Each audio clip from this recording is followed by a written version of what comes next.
I am Warren Martin with Kansas Strong, the Kansas Oil and Gas Resources Fund. Mr. Warren Martin, thank you very much for joining the program here today. I wanted to find out what's going on in Kansas. I saw Kansas Strong, saw you on social media. So I appreciate, first of all, you being active on social media, talking about what's going on in the oil and gas world. And not a lot of people think of Kansas when it comes to the oil and gas world. So let's talk a little bit about what's going on in Kansas. But first, we better get your organization a plug so we can set the table and find out who you are, Mr. Warren Martin of Kansas Strong. What is Kansas Strong? First of all, how are you doing today? Oh, doing great. It's a pleasure to be on with you today. Really happy to be here. Kansas Strong is a nonprofit organization. Our legal name is the Kansas Oil and Gas Resources Fund. And so we are a nonprofit organization that is funded by Kansas oil and natural gas producers to educate people about the oil and gas industry here in the state, to help them understand the role that it plays as traditionally the second leading industry in the state, and understand how important that is to their everyday lives, as well as to the state as a whole, because the reality is Kansas is highly dependent upon the oil and gas industry for its economic welfare. How long have you guys been around? We've been around since 2006. I've been with the company about 3.5 years now as the executive director. And really, if you look at our history, it's really been over the past probably about 6 years that we've been a really active part of the Kansas oil and gas industry. What's happening in the oil and gas industry in Kansas? We've had a few people in the past. One I remember was using some solar-powered panels in order to pump some pump jacks in Kansas. I thought that was kind of cool. Talk to me about some of the different shale plays and some of the different, or the formations, if you will, the names of them, and just if there's a company or two maybe that has some activity going. Just give us any kind of update you can from the state of Kansas and the oil and gas industry. Yeah, I think we've got a lot of creative innovations that have taken place. I mean, Kansas historically has been a huge part of the oil and gas industry. It goes all the way back to 1915 when Stapleton No. 1 was hit. At that point in time, people really didn't believe that anything to the west of the Mississippi could really produce much. Stapleton No. 1 was the first well ever discovered exclusively through geological data, and it fundamentally changed the oil and gas industry as a whole, putting geology on the forefront as a science.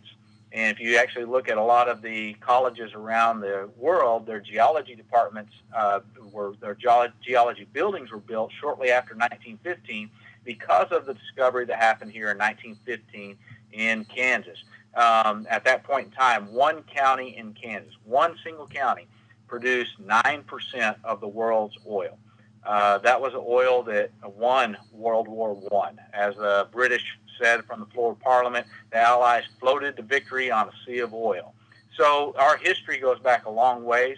We were also the very first state ever used hydraulic fracturing in 1947, followed up by another well that was fracked in Oklahoma in 1949. And so we have a deep history here in the state. We don't have a lot of shale play, as you mentioned that before. We are more vertical wells that are more traditional in nature. The average oil well in Kansas produces between 2 and 3 barrels a day, so we're more of a small play. But we have a lot of independent oil and gas producers. In fact, we have the largest number of independent oil and gas producers of any region in the state. The big boys generally don't play here.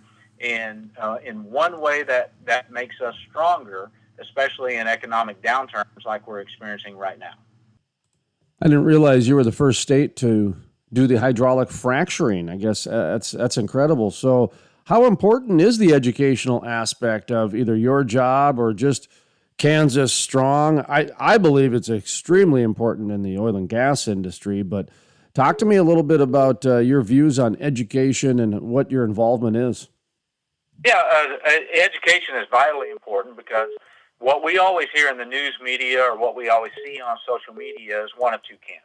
On the one side, you have people who are adamantly against us. And no matter what we say, do, they're always going to be against us. On the other side, you have people that are adamantly for us. And no matter what we say or do, they're always going to be for us. But in the middle, there's what we call the vast majority of the messy middle. And that messy middle are people that really just do not have enough information about the energy sector, about oil and natural gas, about fossil fuels as a whole.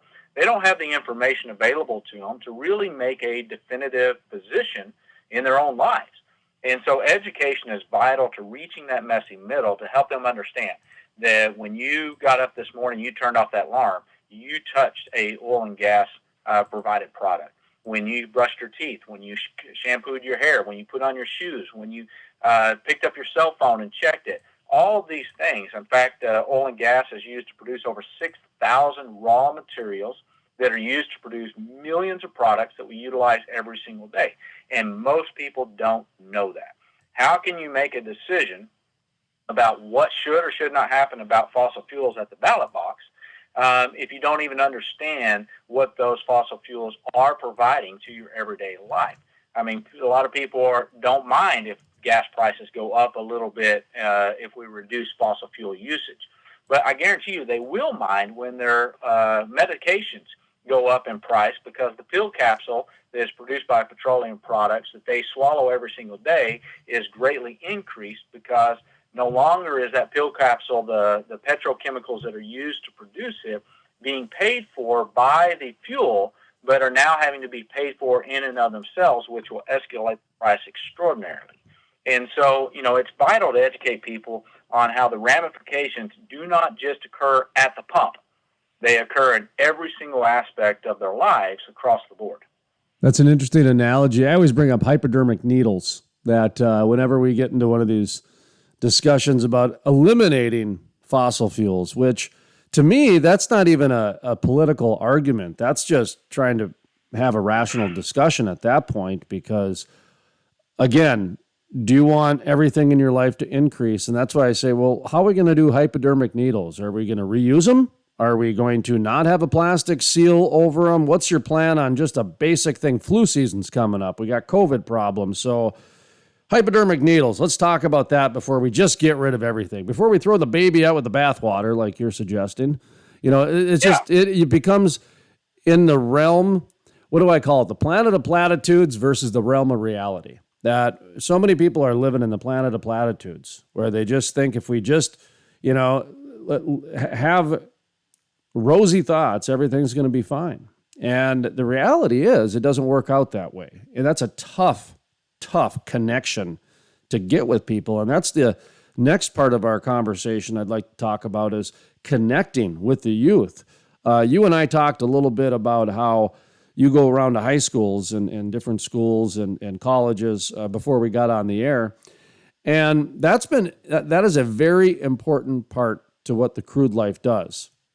Last summer, I spoke on several panels about this issue, about how, this is before COVID. This is when oil companies were laying people off last summer. So this was when there was problems. We had Bernie Sanders and Elizabeth Warren were the two presidential candidates openly talking about banning fossil fuels. And AOC, I forget her full name because we don't really pay much into politics, but she was doing the new Green Deal, and that was being discussed. So we saw this momentum in this movement, and we also saw the disconnect with the youth. So we were talking about that, and we have done so much here. We've sponsored kids' events. We've had youth reporters interview like Harold Hamm and Mike Henderson from Marathon Oil, and we've sent them out to do different things. So we've tried to engage with the kids. And I'm gonna give you one example here, Mr. Warren Martin, because you educate with kids, and I don't know how your presentation style is, but when we brought a child, he was 11, to one of the conferences, they had a bike out there with without petroleum products, so it was like a rusted frame, and they were educating the kid, but it was more of a lecture, and so they were more like kind of degrading the kid a little bit, like he wasn't smart enough to understand this. And I thought, oh, that's an interesting approach.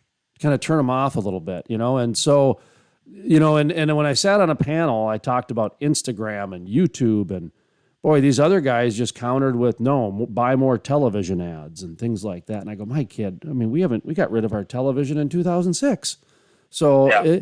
sorry, I took the question, I stretched it way too far for, to be not listening to myself talk at this point. So I'll let you jump in and just kind of talk a little bit about the education. But I wanted to give you some context to where I do believe I've seen it firsthand, to where as an industry, I think that we need to do a better job connecting with the youth. So I'll just hand it over to you at this point. Yeah, I agree with you wholeheartedly, and I agree. Talking to kids, really, I have 4 daughters of my own, and talking to them really doesn't do any good. What does do good is when you give them an experience, and that's what most people in the world are looking for, especially the millennial generation and below that.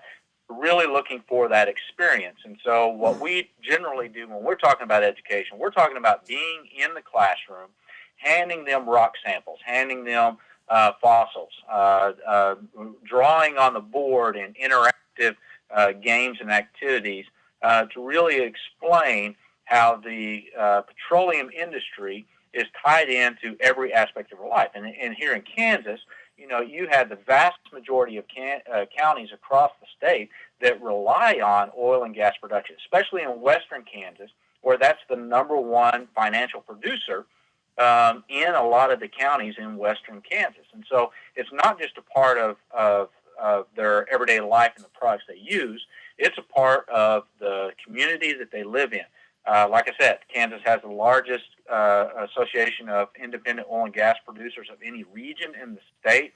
The big boys are not here, but what that tends to mean that the local producer is local. They live in the communities that their companies operate in. They work in the communities that their companies operate in. They donate to the communities that their companies operate in. And so it's not like a lot of other plays that are out there in the world.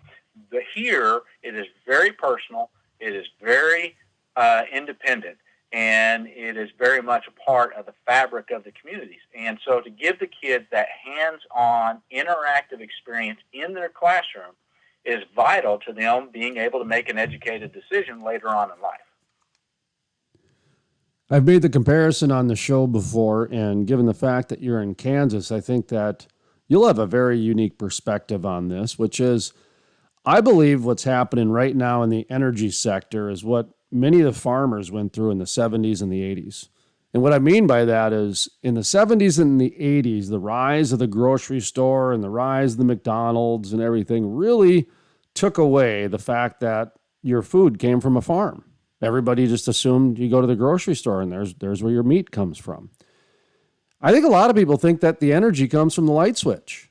When you start talking about replacing, coal, solar and wind and coal and fossil fuels and all these different things, and engineers all of a sudden start getting out of sorts because whatever doesn't match up, and you got blackouts in California, all these different things. Just to me, it seems like the average person now is starting to just believe that the energy comes from the light switch. And that's what I mean by the comparison of the farmers with the grocery store. I don't know if you got a perspective on that or you have a comment on that, but that's been kind of my thesis for about a year now. No, I would agree with you. I think we are going through, my dad was a farmer who eventually was forced out of farming during that period of time, and you had a lot of big conglomerates that were taken over, and to a large degree, that's what you're seeing in the energy industry. What Russia and Saudi Arabia did at the beginning of the year that matched up with COVID, that really sent the oil industry into a debacle, was all about that as well. It was about fixing the price to try and push out some of the independent producers that are around the world. What's interesting about Kansas is while you see a lot of that you see a lot of the larger oil companies that are beginning to really tighten the belt. In fact, if you look at the largest producers that here in the state of Kansas, the top 25 in the state of Kansas, 15 of those were actually upping production. 15 out of the 25 were upping production as of the beginning of this year. 40% of those companies that were decreasing are not based in Kansas. And so what you're seeing here in Kansas is where in a lot of the energy sector you have major takeovers by larger oil companies that are gobbling up independents that had overstretched themselves when the oil market crashed. Here in Kansas, you see a lot more of the independent producers that are holding their ground. And the big boys don't want to play here because our wells don't produce at the level that they see as having a good enough profit margin to really encroach upon that area. And so we are kind of one of those last bastions of the independent producers where we are going to see some merging. We're going to see some buyouts, some bankruptcies from this. But the companies that will be taking those over generally are Kansas-based companies. And so, yeah, I agree with you wholeheartedly that you are going to see a lot fewer independents at the end of this process. But fortunately for us here in Kansas, most of the time those are still going to be local producers that take over those areas. In fact, if you look at the people that are based outside of Kansas, those are the ones who did the most cutbacks in 2019. And so those that are inside of Kansas, the vast majority of them actually saw an increase in production because they were taking over more and more of those well sites. Warren Martin is our guest. Kansas Strong is the name of the organization. Kansas Strong. All right, and that's a nonprofit. You travel around, you educate the masses, from the kids to the adults to the conferences on oil and gas, also Kansas oil and gas. The state is primarily independents, much like North Dakota. North Dakota is structured the same way, where there's not a lot of corporations. We have a state mill, we've got a state bank, they've got some other state-run thing, and that's actually designed to keep corporations out of the state. Now, we do a lot of business with corporations, but as far as being based in there, that's not the case. Do you have a lot of big, the big guys? Do they do much there? But you mentioned the wells don't produce enough to be very satisfactory for a lot of, the big budget sheets and balance sheets and that sort of thing. So is the primary amount of drilling in Kansas done by, by just Kansas operators? Because in North Dakota, you take the top 8 producers, it's Whiting and Conoco and Oasis, and these are not North Dakota companies. However, they'll use independents internally to go drill and go do fishing line and that sort of thing. So talk to me a little bit about, the supply chain and that sort of thing. Because you mentioned a few times that, the big boys really don't get into Kansas too often. So is that the case? Like even they don't even get a lease and top it down, huh? Yeah, no, Sand Ridge got involved a few years ago, and they're in the top 25 producers, pretty far down the list. They're at 21. But when you start looking at the top producers in the state, you got Merit Energy, you got Berexco, you got Murphin Drilling, Vess Oil Corporations, American Warrior. Merit Energy is the only one of those that's not based in Kansas. You keep going down the list, and the vast majority of the top 25 are based right here in Kansas. A lot of the majors got their start here with the 1915 oil boom that took place. The start at Stapleton number 1. You had a lot of the big boys, City Services. You had Texaco. You had a lot of the big boys that got involved and got into play there. But as the plays began to develop in Oklahoma and especially Texas, Permian Basin, they began to move out of Kansas, and independents really began to take over Kansas as a whole. And so really we are a very much dominated by independent producers here in Kansas. Any natural gas plays? Sometimes, obviously you can get some natural gas plays where there's not any crude oil or not enough, that sort of thing, different ratios, if you will. Do you guys have any gas plays in Kansas? Oh, absolutely. We Down in southwestern Kansas is the Hugoton natural gas field, one of the largest natural gas fields in the world. But it is on a diminishing capacity, meaning every year, we produce less natural gas there than we did the year before. And so it's a play that's been in for almost 100 years now. And so, we don't have a lot of new plays, and that's one of the reasons why, our drill count. So for right now, this week, we have 10 active rigs across the state. Of those, 6 of those are in western Kansas. 2 of those are in eastern Kansas. There's the Nemaha Lift that goes across the state. So our state is really divided in 2 very dramatically different oil industries, eastern Kansas and western Kansas. Eastern Kansas, you're talking about plays at a few hundred feet. Western Kansas, you're talking about plays in thousands of feet, 5,000, around 5,000 feet or so. And so there's very different cultures from east side of the state to west side of the state. So we have 2 active rigs on the east side. We have 6 active rigs in the west side. While there is some exploration, Murphin Drilling, the drilling company, just opened up a new field up in western Kansas, northwestern Kansas. We don't have the details on that yet. They're still have not been released yet, but they just opened up a new play. But the vast majority of the wells that are being drilled in Kansas are supplemental wells in a existing field to try and keep the field's activity at current levels. And so they're trying to supplement how much oil they get out of that same field that they've already been at play with. There is some discovery, but the discovery in Kansas is significantly limited because we have been in the oil and gas industry for well over 100 years now. How about abandoned wells, shut-ins, that sort of thing? Did the Corona COVID affect any shut-ins, any sort of production issues? And I don't know if there's a lot of abandoned wells been in the news lately and that sort of thing. So I just thought I'd get an update from that side, whether it's in North Dakota, they're using, CARES Act Corona money to help oil producers shut in wells so they don't become abandoned. And in other communities, they've got abandoned wells that are problems and et cetera. So kind of unique, different twists on some of those issues. But I don't know if that's been any problems within Kansas, but I thought I'd give you an opportunity to talk about abandoned wells or the recent shut-ins that have been in the news.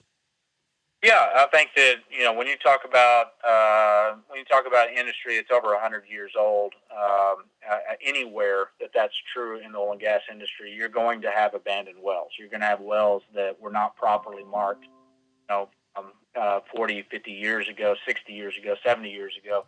And so, especially in eastern Kansas, where we have some of our older fields from El Dorado back to the east, the abandoned wells, and we also got a lot of population growth around the Kansas City area.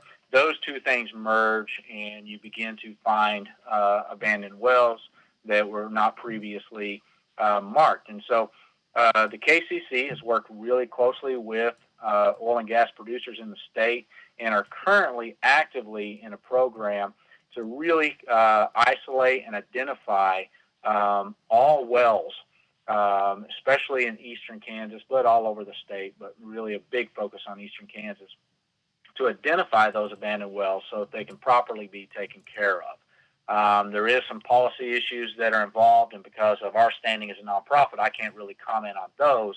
But I can tell you that there's a real concerted effort between the KCC and oil and gas producers to identify and address abandoned wells, especially in eastern Kansas.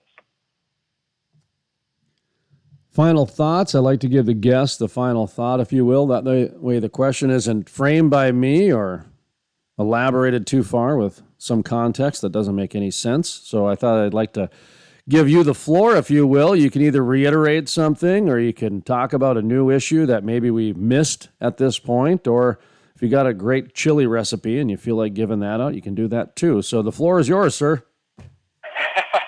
Well, Well, I don't have a chili recipe, but I do have a recipe that I think that all of your listeners need to be heartened by, and that is the fact that knowledge really does matter. Education matters. And having knowledge that you can go to the polls with, having knowledge that you can enter into a conversation with really matters. I think for way too long, the oil and gas industry as a whole understood the role that they played in everybody's lives every single day.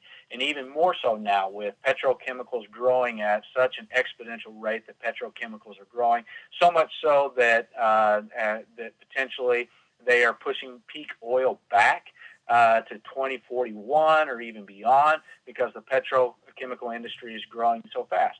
And so, but I think that the oil and gas industry has always understood the role that it played in people's everyday lives and kind of took a too big to fail approach where we don't have to respond to what's going on in the community and the attacks that are coming at us. We don't need to respond to that because you can't live without us. You have to have us, so we'll just remain silent and we'll keep doing our job and you'll keep needing us and everything will work out. And the current political climate that we live in, the current social climate that we live in, we are learning that is just not the case. We cannot remain silent. We must be involved in public education. We must be involved in helping people to understand the importance of our industry in their everyday lives, the importance of our industry in the future, and the importance of our industry in their economic and social well-being moving forward as the greatest nation on this earth. And if we are not doing that education, we are missing an opportunity to really advance our own industry. We cannot remain silent any longer. We have to be advocates. And I'm not just talking about oil and gas industry's PR firms. I'm talking about every pumper in the field. I'm talking about every rig hand that's throwing chain out on the rig.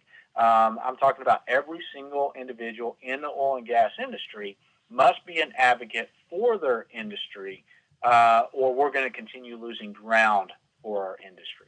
And that's really what Kansas Strong stands for. Strong stands for strength through reliable oil and natural gas. That is where the United States' strength has come from. Oil and gas has led in every major advancement that you can look at historically in the United States from the 1900s on. It has been a leader of our nation. It will continue to be a leader of our nation unless we remain silent, and then we will lose our voice and we'll lose our place. And the United States will suffer for it. So I believe wholeheartedly that we must become advocates for our own industry for the benefit of our country. Well said. And as you were talking, it really got me thinking about how education is so important and how I brought up before the example of, the kind of lecturing to the youth as opposed to connecting with them and different things. I believe, and this is the first time, this is organic right here. This is like a white hot thought here. It's not red hot, it's white hot. It's like right in the middle of the flame. That's how off the press this is that, how they talk about you need a diverse portfolio in energy. Like BP's been very upfront about, we're going to invest in this and this and this. And over the last few years, biomass and wind and solar, nuclear, a lot of oil companies have taken out a lot of money and let people know that they're trying to be very diverse with their energy portfolio.